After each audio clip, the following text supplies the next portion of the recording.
Hi, in this tutorial I'm going to show you how to write batches of data from Databricks to Hopsworks Feature Store. If you haven't done so already, please follow our other guides in order to set up connectivity between Databricks and Hopsworks. First, we are going to connect to our project containing the feature store we want to ingest data to. We are getting a metadata object of the feature store in order to perform operations on this feature store.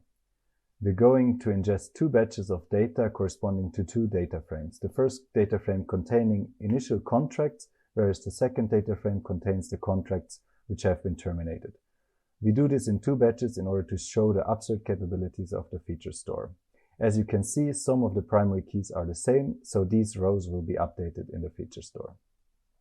In order to write data to the feature store, we need a feature group to write the data to. First, we are creating a metadata object representing this feature group using a name, version, description, if the data should be available for online serving, primary key, and a time travel format for the upserts. We can now insert the first data frame using some extra options to speed up the write using the save method of the feature group object. Please note that up until this point, no data or metadata has been saved to the feature store.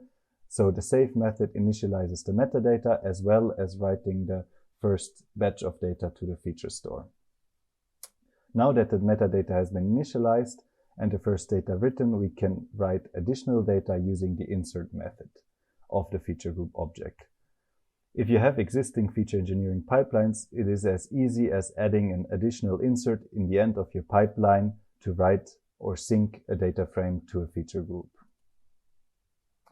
Now that this is running, we can switch over to the feature store UI, and as we can see, the feature group has been created in the registry, and we can also see that two commits of data have been added. And if we look at the commit information in the activities view, we can see that first 8 rows have been inserted and then 4 more rows have been updated in the second commit.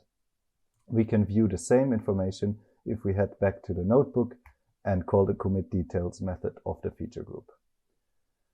If you have further questions, please head over to our documentation on docs.hopsworks.ai or our community forum to ask questions.